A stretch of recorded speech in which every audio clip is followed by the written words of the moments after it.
Hello, everybody. Dr. Rick Wallace dropping in on you. Hope that everybody is off to a great starting a year. I know I have been missing in action uh, since the first. I took some time to spend with the family. I ended the year on a very powerful and positive note, and I decided to take a couple of days to myself. And obviously, that means with the family. As you can see, I'm in the home office. Um, didn't go into the office today. I'll probably get in there tomorrow. Um, but I didn't go in today. I'm at the home office, which I don't do a lot because this house stays lit. Uh, no other way to put it. It's what forced me out of my home office back into a commercial office is that this home stays lit, which keeps me alive. Look, I'm not going to be long today. One of the things that I have been very successful at doing over the course of my career as a psychologist, a performance strategist, a life strategist, a life coach, and whatever else you want to label it, is helping people shift paradigms. And if you don't understand what a paradigm is, your life is governed by the lens through which you view life. Your paradigm is basically the lens through which you see life, and it allows you to see how you perceive yourself to be in this world, how you perceive the world, how you perceive the world influences you. And it's based on your experiences, it's based on the accumulation of ideas, thoughts, and beliefs that govern your overall beliefs about how the world functions and how you operate in it. You make your decisions, you make your moves, you make everything that you do based on these paradigms. If you're not getting the results that you want out of life, it's real simple. It's time for a paradigm shift. What does that mean? You've got to change, intentionally change how you're viewing the world and what you expect from the world and what you see in yourself and what you expect from yourself. One of the things we tend to do is we do a lot of wishing, we do a lot of hoping, we even do a lot of declaring, but we do very little in the way of managing and governing our thought processes, managing and governing our beliefs, being aware of the beliefs that limit how we move. Limiting beliefs are one of the most restrictive forces there that exist in when it comes to human performance. You can only operate at the level you expect. You can only operate at the level that you believe you're capable of operating at. That's how we maintain our sanity. That's how we move in life. That's what holds us into the consistency in which we see our lives move. So if you are at a level where you don't believe much is possible, you will operate consistently at that level and you will consistently get the same results over and over again, despite maybe in somewhere deep inside and internally knowing there's something better. But because you don't possess the right thought processes, because you have not developed a paradigm that says, I can, then you will consistently operate at a level that produces the results you're consistently getting. And this paradigm shift is created through a series of processes in which you engage the current existing beliefs and you replace those beliefs with beliefs that are conducive to producing the results you get. This isn't a throw something out in the air and hope it sticks or hope it swings and flies the way you want to. That's why so many people live highly unproductive lives, is because they think they just go out there and they throw something out, or they even equate, if I just go out and try real hard. But if you're trying real hard with a belief that does not have the capacity of producing the result that you desire, you will consistently be disappointed, and eventually you will get to a point where you will stop trying, because there's this thing called learned helplessness. Learned helplessness is when you consistently try something over and over and you consistently fail at it. You eventually develop the belief that it's impossible, and so you stop trying and then you move on to something else. And the problem wasn't that it wasn't possible. The problem was you wasn't approaching it with the proper belief system, that you weren't actually focused on producing what you want. Most people literally focus on what they don't want, and then they're upset with the results they get. You get what you focus on. Whatever you focus on, you feel. So how do you change it? You change it by literally governing and managing and monitoring your thoughts, governing and managing and monitoring your speech, governing and monitoring and managing the things that you allow to come inside of your gates, your eyes, and your ears. What are you listening to on the regular basis? What are you seeing on a regular basis? Who do you have in your circle? What are they saying consistently and constantly in your ear that your subconscious is downloading and processing and categorizing and either reinforcing an existing belief or developing a new belief? You have to be very aware of what program you're running. And if the program you're running isn't serving you to your best interest, then you have to sit up and say, I need to download a new program.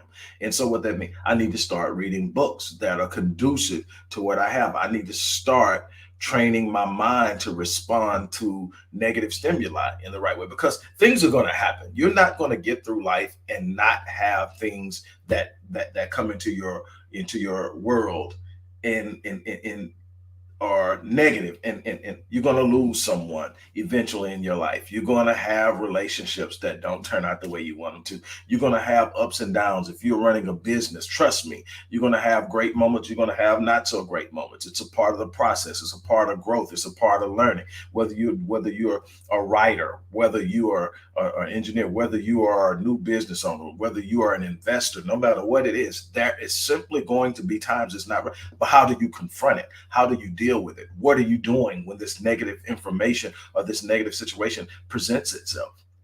See, some people become victims in the presence of adversity. Some people become the singers of the "Oh Woe It's Me" song. Other people sit up and they see the challenge and they take on the challenge and they make up in their minds that no matter what happens, I'm going to win. No matter what happens, I'm going to. But there's a paradigm that governs how you do this. It's not, I'm going to sit up and today I'm going to decide that I'm not going to be a victim. Yeah, there's a decision that you make, but there's a process you must go through. Yeah, there's an initial decision where I'm tired of being the victim.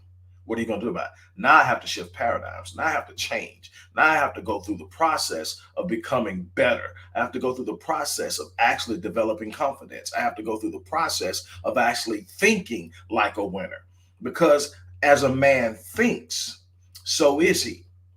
And there's a lot of process that goes off into that one truth is, as I think, okay, but there's a lot that happens in your thought processes that govern your reality. There's a lot that happens in your thought processes that are a part of the development of your mental and societal and social paradigms, the things that literally are going to determine how you feel about a certain situation and how you feel about it and how you're going to move on it. What are you doing differently that will coincide with the different results that you decided you want? If you want something different, you have to do different. You have to think different. You have to talk different. You have to behave different. Most importantly, you have to make instinctive decisions that are different than the ones you made in the past. And those instinctive decisions are based uh, solely on the subconscious and the program that the subconscious is running. That's your paradigm. That's how you see life. That's how you view life. That's how you respond to adversity. That's how you respond to positive stimuli. Is based on this paradigm. If you're not getting the results you need, you're going to have to shift paradigms. Years ago, I created a course called The Power of Paradigms. I created actually two. I created a basic course that people could just grab and run with it on their own time. Then I created an advanced course in which they had all of the tools in front of them, but I walked them through it step by step and got them to the point they needed to be. In other words, you can sit up and say all day what you want. You can sit up and say all day, I'm going to do this, I'm going to do this. But if you don't shift paradigms, you'll do what you're doing every year. Same New Year's resolution, same results. Why? You didn't shift paradigms. You came up with something that you wanted different, but you didn't shift paradigms. See, I can't get something different by simply saying I want something. If you don't get what you want, you get who you are. You get how you engage life. So if I am still operating on a poor paradigm, I'm going to get poor results. It's that simple. And someone contacted me actually over the weekend because they were serious about making a move, and it had absolutely everything to do with a paradigm shift. And they got in touch with me on a time that I really wasn't taking calls, but it was someone I knew. And this is the second person I've actually talked to about taking making paradigm shifts. Now, the program is one of my older programs. I've created it and I've tweaked it along the way. And I'm always doing new things to get in touch and stay in touch with people, because my goal for my companies this year is to positively impact 1 million people. Obviously, I'm not going to do that on a one-on-one basis, so I'm going to have to do it in a number of different ways: through lectures, through videos, through books, through programs and services where I'm literally offering those services to multiple people simultaneously in a bunch of other different ways. So I'm always looking for ways to do that, because that's my goal. This year, it's 1 million people, and that's what I'm focused on. That's what we are going to do at Rick Wallace Enterprises, which includes the Visionetics Institute, Master Fitness 21, the Odyssey Media Group, Myriad Business Solutions, and others. Look, let me tell you something. There's absolutely nobody that's watching this video that can't win. It is not, it does not matter where you started. It does not matter what you've been through. It does not matter how poorly you have fared in the past. What matters is that you find the right mindset, you find the right thinking, you start to see things differently, you put yourself in the right spaces. Some of you are hanging around the wrong people. Some of you are listening to the wrong people. Some of you are listening to yourself and you are talking poorly about yourself. And that is manifesting in your subconscious, and it is creating a paradigm that does not work for you. You need to learn how to change it. You need to learn how to recognize poor self-talk. You need to learn how to recognize the people who are in your circle who need to change. Now, the one of the toughest things that I had to learn, I had to learn how to purge my periphery. And people say, what do you mean? I say, I had to literally clean out my circle. I had to learn that I had to be extremely intentional on the people I allowed in my circle.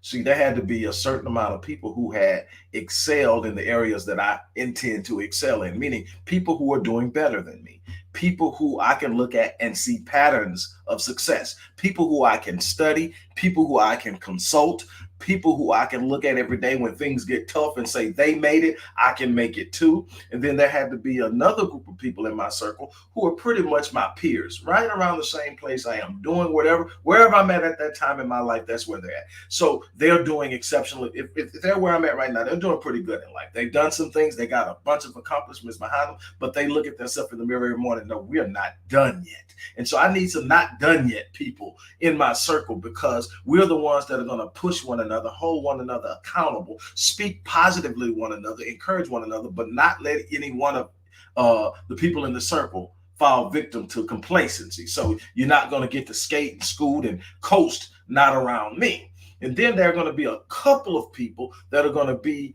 those who are aspiring to be where we're at and go where we're going, but not quite there yet. And then we're going to use the force of pull to pull them along. Why? Because they're the people we're going to pour into. They're the people that we're going to inspire. Those are the people that are going to create the energy behind us, that draft other people behind us that we never meet. That's another way you touch lives. That's another way you infect lives. That's another way that you become contagious in your success, by touching people in a way that makes them powerful enough to touch others. But that's the circle. The circle can't have a bunch of people. Let me tell you something. I told people to do this last week. If you want to see some immediate change in your life, two things. Real easy, two things. Now, let me take it back. Real simple, not necessarily easy. Two things. Find someone that's highly competent at a level that you're not competent at.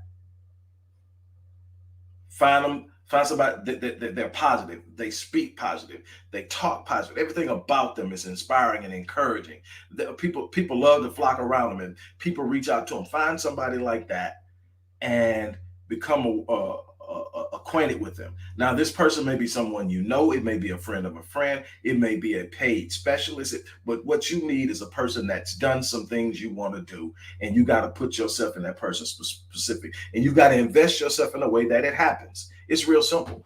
I've done it before. There are people that I literally paid to be a part of what they were doing because I need to learn from them.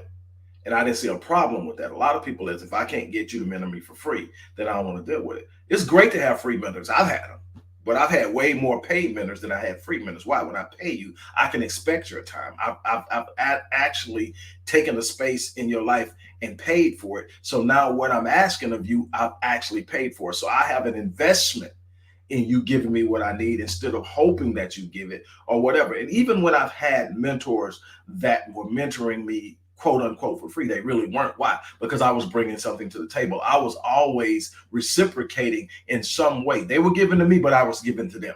I was making myself valuable to them so that it was worthwhile to have me around. You got to understand that this game isn't about receiving as much as it is about giving. It's about giving, it's about investing, it's about having a space in this world. But let me tell you something.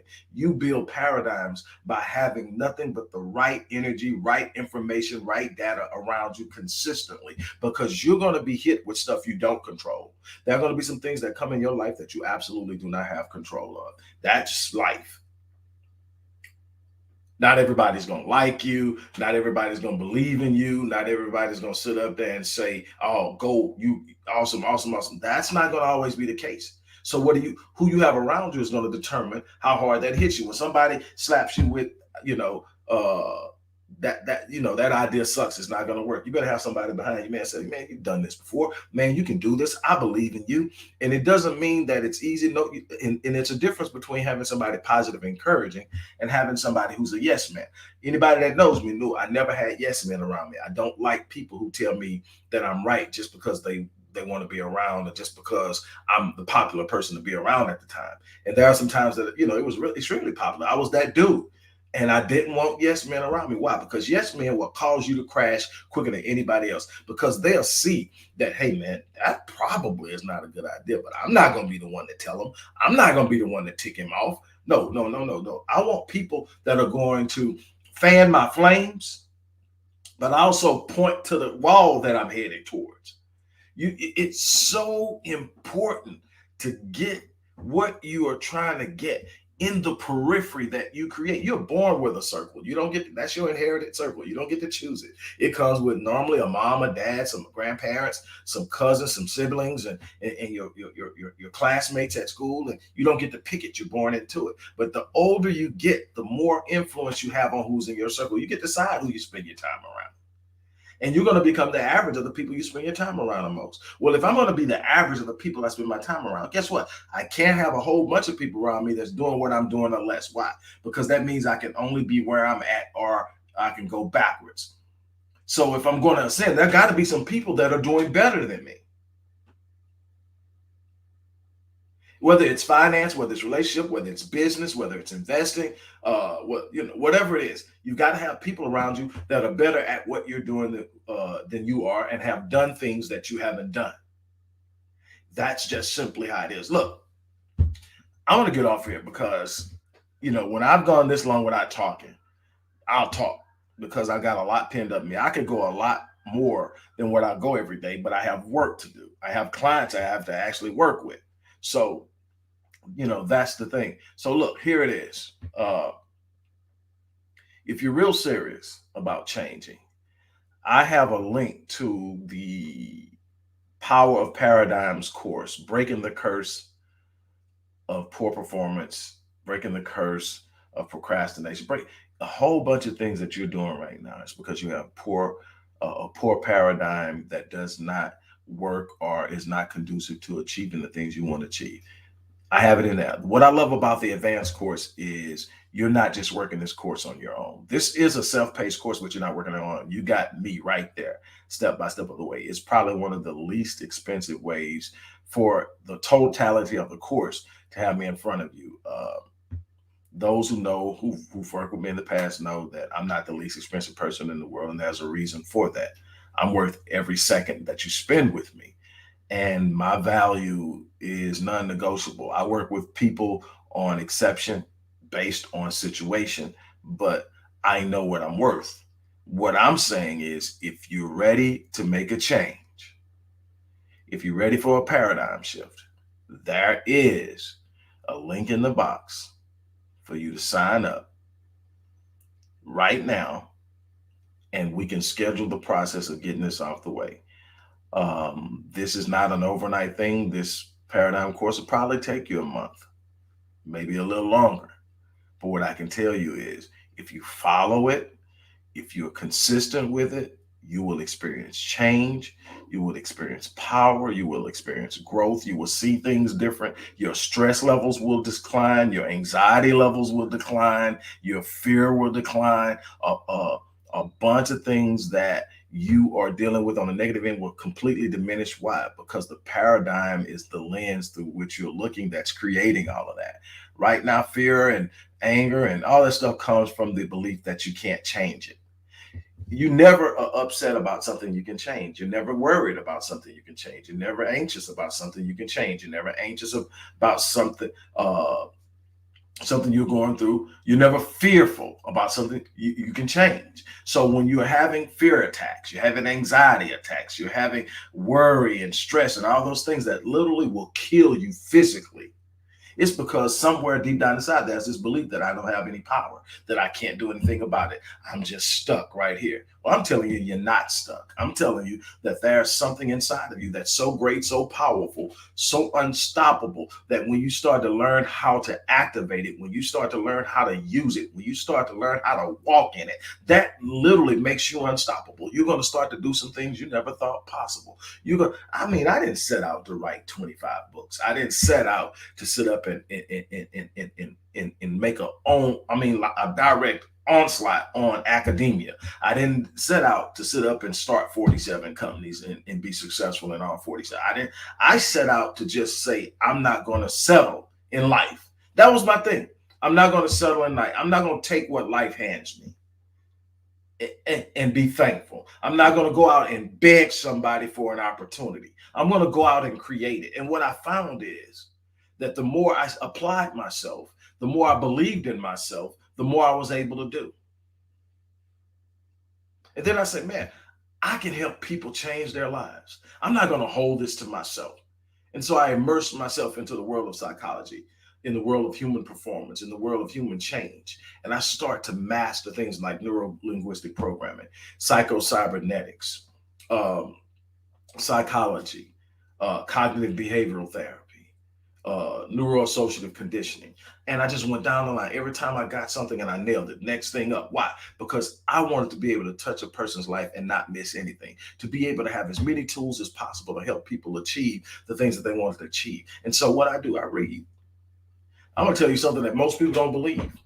From 2004 to right now, I read 100 books plus a year. Why? Because it's growth, it's process. The only person I have in this world that I compete against is myself. Well, how do you compete? I compete against the person that went to sleep last night. Today, the person that I'm competing against is the person that went to sleep last night. Why? Because I have to end the day better than that person. I'm not competing against anyone else. That's why I can have so many people in my periphery that are striving. Why? Because I'm never in competition with them. When I'm not in competition with them, I don't mind sharing with them. When I'm not in competition with them, I give them everything I got. Why? Because I'm not competing with them. I want them to win. Matter of fact, I want them to do better in life than I did.